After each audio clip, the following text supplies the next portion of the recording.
Hoje a nossa palestra, nossa exposição doutrinária está em cargo do trabalhador da casa, aqui, Pita, meu próximo, mais próximo, nessa encarnação. Então, que a espiritualidade amiga possa te intuir da melhor forma, para que tu consigas passar para nós a mensagem de uma forma clara, então que possamos ouvi-lo, que assim seja.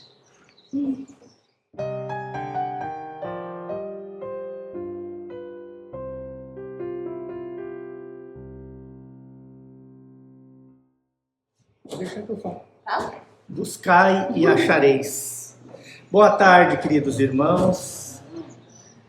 É com muita alegria sempre que venho nessa tribuna falar do Mestre Jesus, trazer os ensinamentos dele e deste evangelho maravilhoso que é o Evangelho segundo o Espiritismo, que eu considero um manual de instrução para a vida.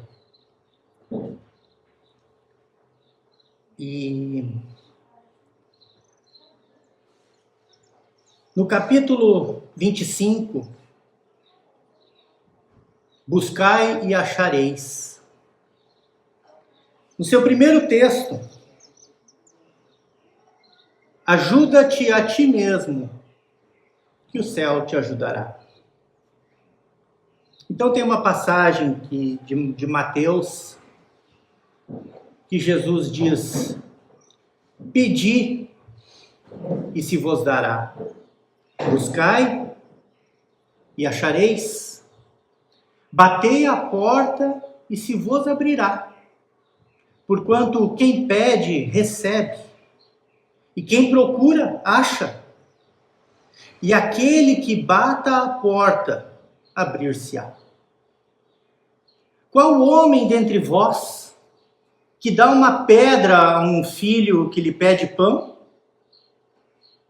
Ou se pedir um peixe, dar-lhe-á uma serpente? Ora, se sendo maus como sois, sabeis dar boas coisas aos vossos filhos, não é lógico que, com mais forte razão, vosso Pai que está nos céus dê os bens verdadeiros a que lhes pedirem? Na sequência, Kardec nos explica o trecho. Do ponto de vista terreno, a máxima buscai e achareis é análoga a esta outra: ajuda-te a ti mesmo, que o céu te ajudará. É o princípio da lei do trabalho e, por conseguinte, da lei do progresso. Porquanto o progresso é filho do trabalho, visto que este põe em ação as forças da inteligência. Na infância da humanidade, o homem só aplica a inteligência à cata do alimento, dos meios de se preservar e de se defender dos seus inimigos e dos perigos onde habitava, no tempo que habitava. Então eram lá os homens neandertais, antes disso os primatas, que se acolhiam em cavernas e sua única ocupação era alimentar-se e proteger-se. Deus, porém, lhe deu a mais que ortogou aos animais. Deu ao homem o desejo incessante de melhorar. E é este desejo que o impele às pesquisas dos meios de melhorar sua posição, que o leva às descobertas, às invenções, ao aperfeiçoamento da ciência, porquanto é a ciência que lhe proporciona o que lhe falta. Pelas suas pesquisas, a inteligência se lhe engrandece, o moral, e se lhe depura o espírito. As necessidades do corpo sucedem às do espírito. Depois do alimento material, precisa ele do alimento espiritual. É assim que o homem passa da selvageria à civilização. Mas bem pouca coisa é, praticamente imperceptível, em grande número dos indivíduos, o progresso que cada um realiza individualmente no curso da vida. Ou seja, ao longo de centenas de reencarnações, vamos crescendo muito pouquinho em cada uma delas.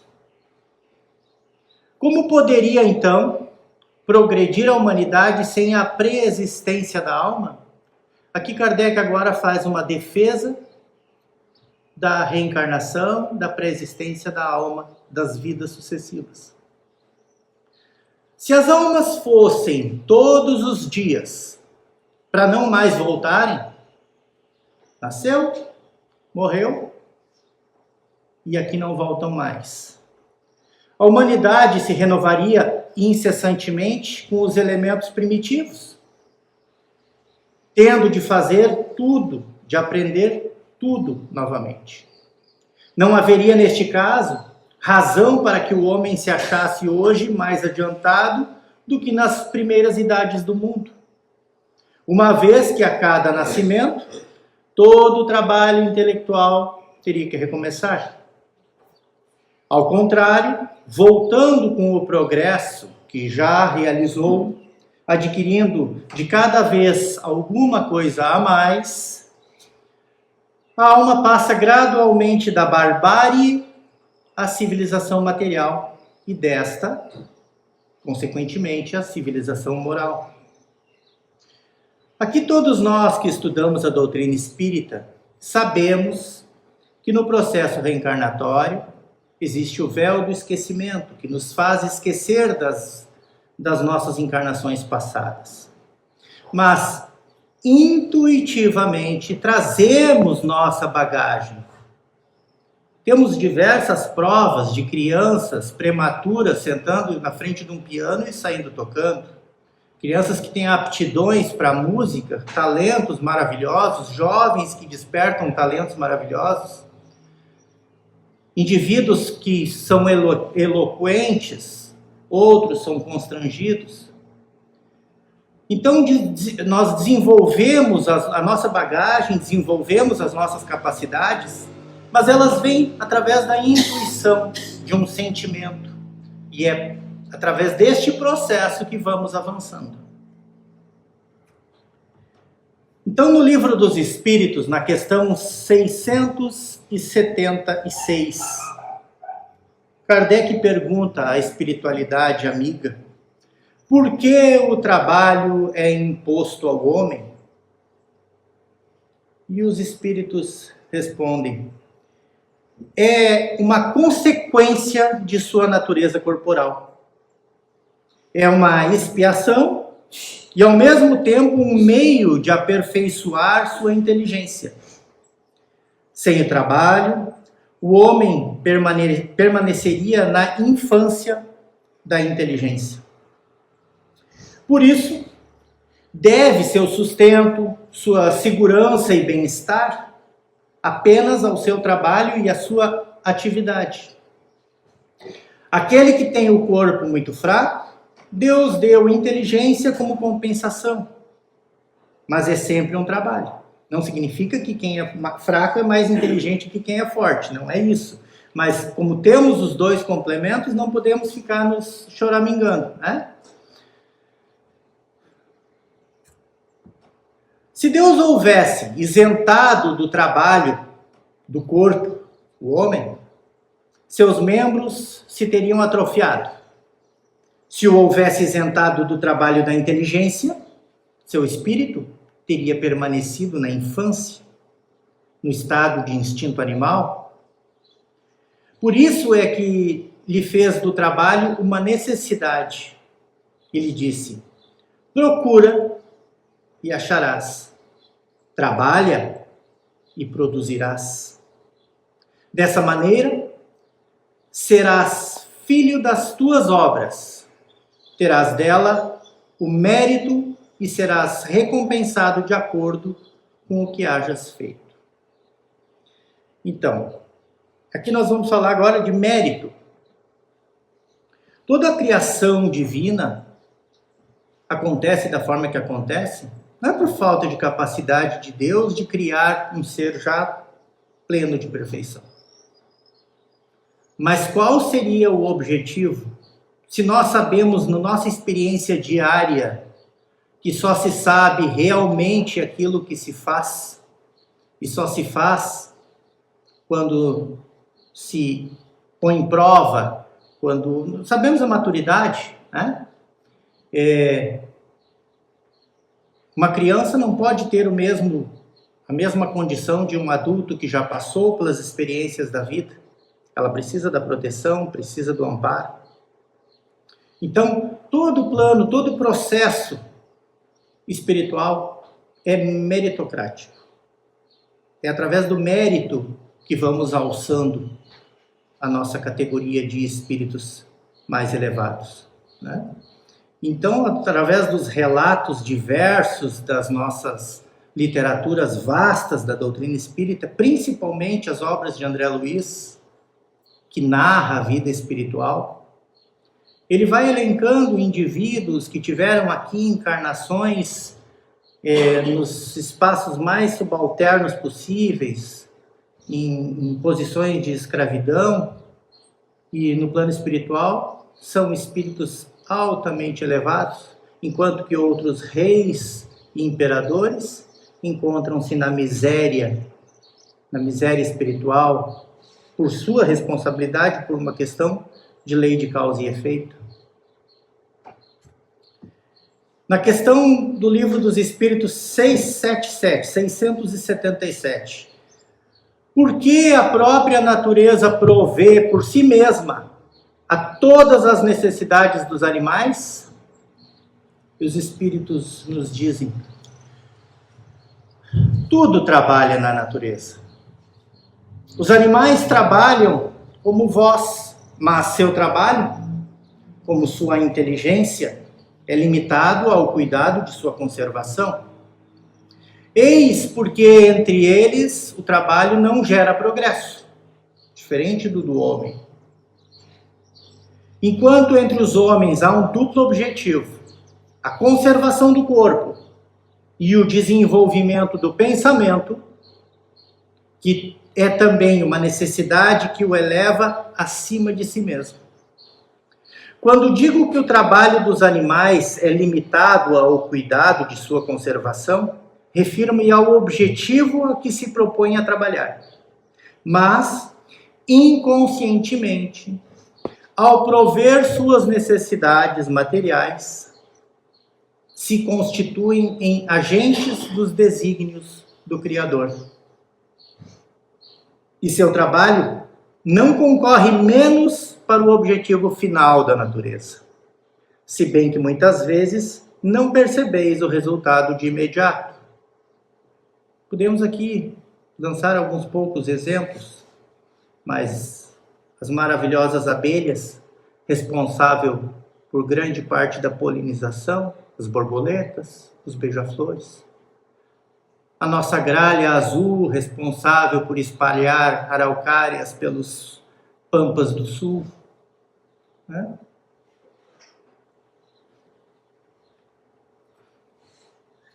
Na questão 678, ainda do Livro dos Espíritos, nos mundos mais aperfeiçoados, o homem está sujeito à mesma necessidade de trabalho? E os Espíritos respondem: a natureza do trabalho é relativa à natureza das necessidades. Quanto menos as necessidades são materiais, menos o trabalho é material. Mas não deveis crer por isso que o homem fica inativo e inútil. A ociosidade seria um suplício, em vez de ser um benefício. Então, mundos mais avançados, espíritos superiores, o trabalho vem a ter características menos materiais. Apenas isso. Mas a constância e e a força e a importância do trabalho só aumentam, né? A responsabilidade, temos nosso mentor espiritual do Brasil, Ismael. Imagina a responsabilidade que este espírito nobre tem, né? Que está aí nesse turbilhão que está o nosso país. Em virtude deste princípio, buscai e achareis, é que os espíritos não poupam o homem do trabalho das pesquisas, trazendo-lhe já feitas e prontas para serem utilizadas, descobertas e invenções, de modo a não ter mais do que tomar o que lhe ponham nas mãos, sem o incômodo sequer de abaixar-se para apanhar, nem mesmo de pensar. Se assim fosse, o mais preguiçoso poderia enriquecer-se e o mais ignorante tornar-se sábio às custas de nada, e ambos se atribuírem o mérito do que não fizeram. Olha aí, o mérito novamente, né? Melhor explicação para o mérito não precisa. Não, os espíritos não vêm isentar o homem da lei do trabalho. Vêm unicamente mostrar-lhe a meta que lhe cumpre atingir e o caminho que a ela conduz, dizendo-lhe: anda e chegarás. No livro dos Médiuns, na segunda parte, no capítulo 26, tem uma frase: toparás com pedras, olha e afasta-as tu mesmo. Nós te daremos a força necessária, se a quiseres empregar. Do ponto de vista moral, estas palavras de Jesus significam: pedi a luz que vos clareie o caminho, e ela vos será dada. Pedi força para resistirdes ao mal, e as tereis. Pedi a assistência dos bons espíritos, e eles virão acompanhar-vos e vos guiarão. Pedi bons conselhos, e eles não vos serão jamais recusados. Batei a nossa porta, e ela se vos abrirá. Mas pedi sinceramente, com fé, confiança e fervor. Apresentai-vos com humildade e não com arrogância, sem o que sereis abandonados às vossas próprias forças, e as quedas que derdes serão o castigo do vosso orgulho. Tal o sentido das palavras: buscai e achareis, batei e abrir-se-vos-á. Aí é uma questão bem importante de nós sabermos que nós precisamos aplicar a vontade. Nós precisamos ser proativos. Esse capítulo está antes do capítulo Pedi e obtereis. Porque é claro que nós estamos bem acompanhados sempre. O que às vezes nós dificultamos é a conexão. A espiritualidade amiga está sempre conosco, o nosso anjo da guarda está sempre conosco. Mas nós precisamos facilitar a conexão.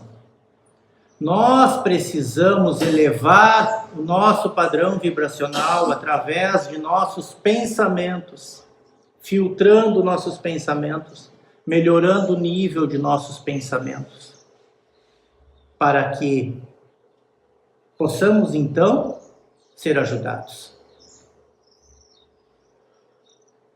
No Livro dos Espíritos, no final do capítulo da Lei do Trabalho, tem uma nota de Allan Kardec ilustrando essas questões.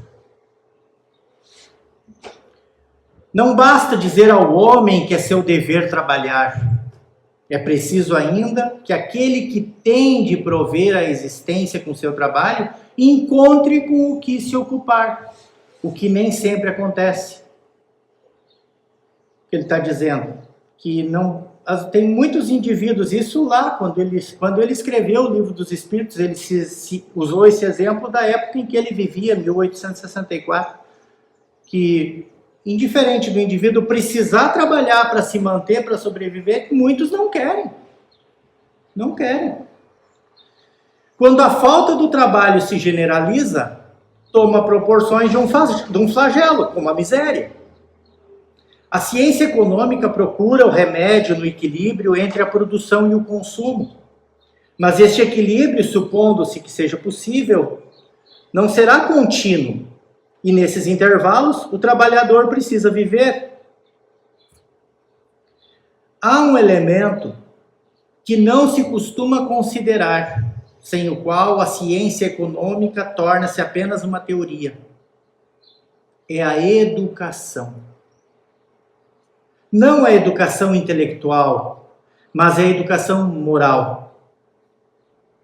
São palavras de Kardec, gente. Não ainda a educação moral pelos livros, mas a que consiste na arte de formar o caráter, que dá os hábitos, porque educação é o conjunto dos hábitos adquiridos. Quando se pensa na massa de indivíduos lançados a cada dia na torrente da população, sem princípios nem freios e entregues aos próprios instintos, devem causar espanto às consequências desastrosas que resultam disso? Ele está falando em 1864, a população do planeta nessa época era 1.600.000 habitantes, 1 bilhão e 600 milhões de habitantes. Hoje nós somos 8 bilhões. Né? E ele já identificava este problema lá. Quando essa arte for conhecida e praticada, o homem trará hábitos de ordem e de previdência para si e para os seus, de respeito pelo que é respeitável, hábitos que lhe permitirão atravessar menos angustiado os maus dias inevitáveis. A desordem e a imprevidência são duas chagas que uma educação bem conduzida pode curar. Aí está o ponto de partida, o elemento real do bem-estar, a garantia da segurança de todos.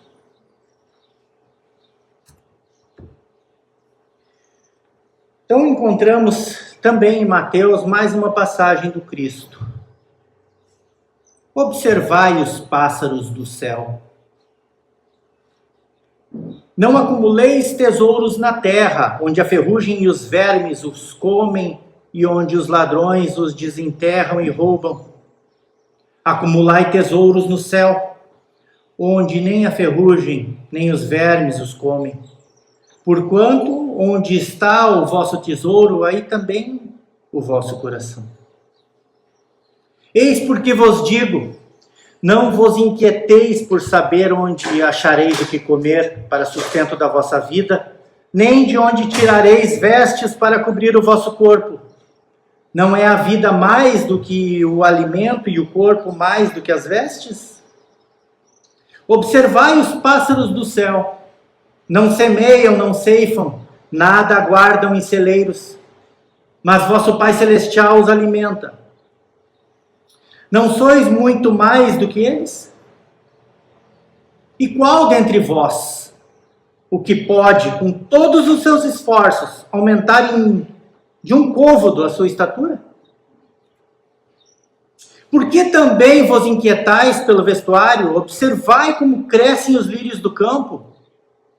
Não trabalham nem fiam, entretanto, eu vos declaro que nem Salomão, em toda a sua glória, jamais se vestiu como um deles. Ora, se Deus tem o cuidado de vestir desta maneira a erva dos campos, que existe hoje e amanhã será lançada na fornalha, quanto maior cuidado não terá em vos vestir? Ó homens de pouca fé, não vos inquieteis, pois, dizendo, que comeremos, ou que beberemos, ou de que vestiremos? Como fazem os pagãos, que andam à procura de todas essas coisas, porque o vosso Pai sabe que tendes necessidade delas. Buscai primeiramente o reino de Deus e a sua justiça, que todas essas coisas vos serão dadas de acréscimo.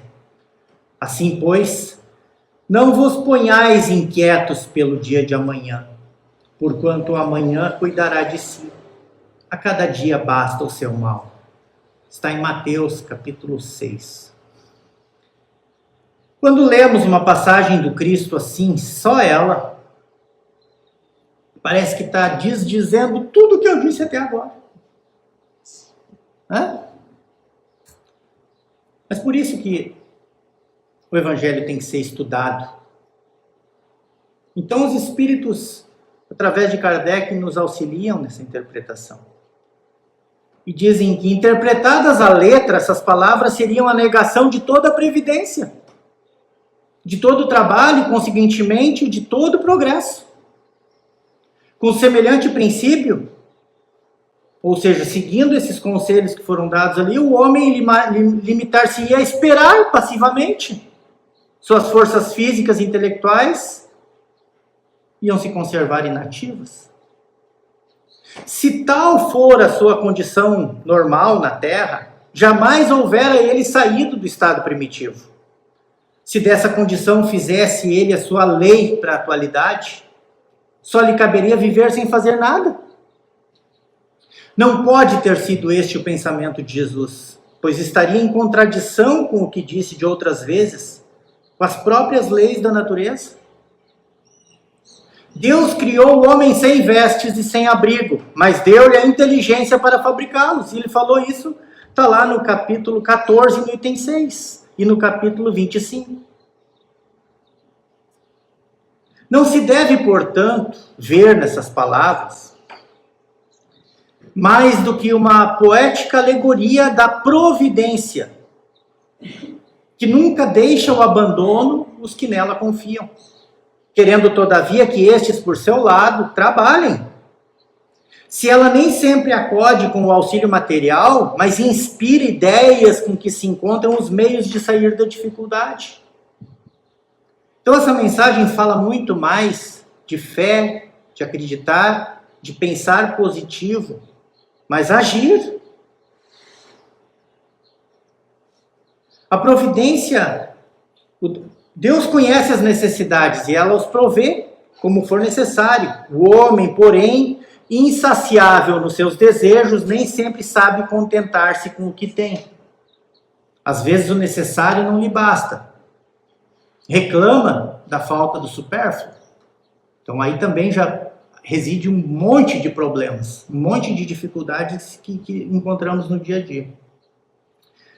A providência, então, o deixa entregue a si mesmo. Frequentemente, ele se torna infeliz por culpa sua e por haver desatendido a voz que, por intermédio da consciência, o advertia. Nesses casos, quais casos? Esse caso que o homem, às vezes, não se move, ele só espera, ou até quer demais, quer demais sem buscar esse mais, né?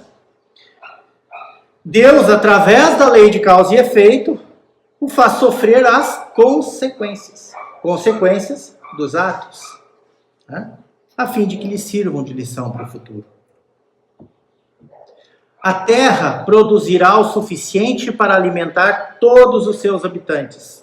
Isso foi escrito em 1864, 1,6 bilhão de habitantes. Somos 8 hoje.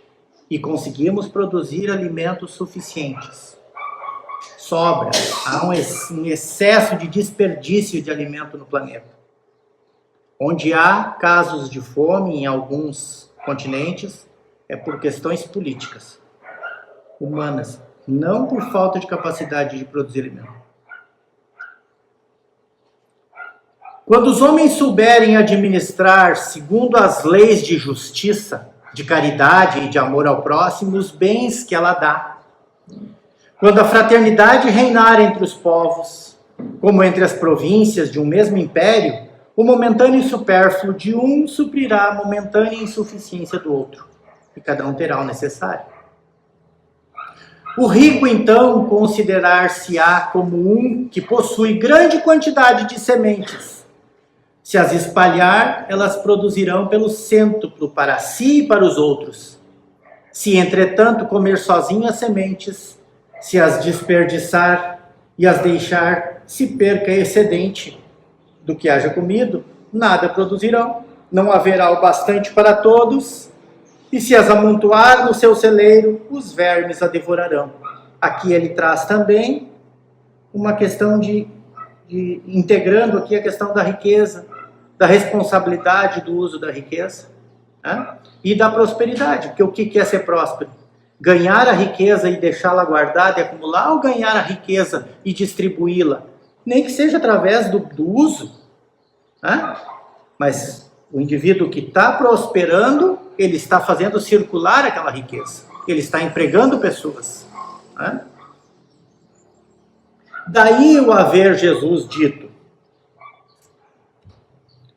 não acumuleis tesouros na terra, pois que serão perecíveis. Acumulai-os no céu, onde são eternos. Em outros termos, não ligueis aos bens materiais mais importância do que aos espirituais. E sabeis sacrificar os primeiros aos segundos. A caridade e a fraternidade não se decretam em leis. Se uma e outra não estiverem no coração, o egoísmo aí sempre imperará. Cabe ao Espiritismo fazê-las penetrar nele. Uma frase atribuída a um ex-presidente americano: os maiores impedimentos para as nossas realizações de amanhã são as nossas dúvidas de hoje. Precisamos buscar convicção em nós mesmos. Precisamos acreditar mais em nós mesmos. Sairmos da inatividade. Fazermos projetos. Nós somos uma geração que está vivendo muito mais. Parece um clichê, mas não deixa de ser verdadeiro. Os 60 é o novo 40. Pessoas estão aí altamente ativas, com 60, 70, 80 anos. Então nós podemos continuar produzindo, e o que quer produzir é aprender. O trabalho não tem que ser, quando se fala em trabalho, não significa que tenha que ser remunerado.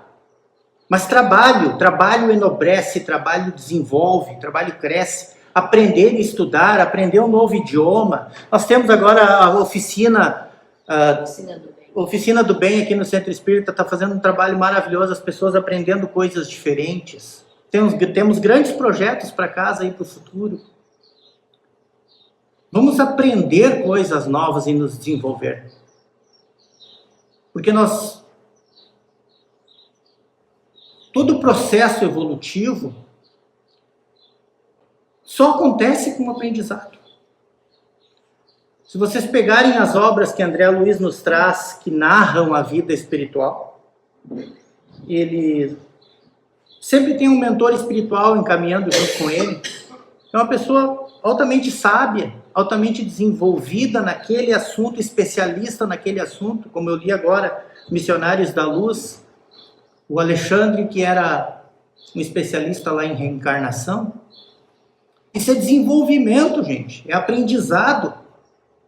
E nós precisamos ir para esse ponto também. Nós só vamos nos tornar espíritos de luz quando nós dominarmos todas as ciências. Todas.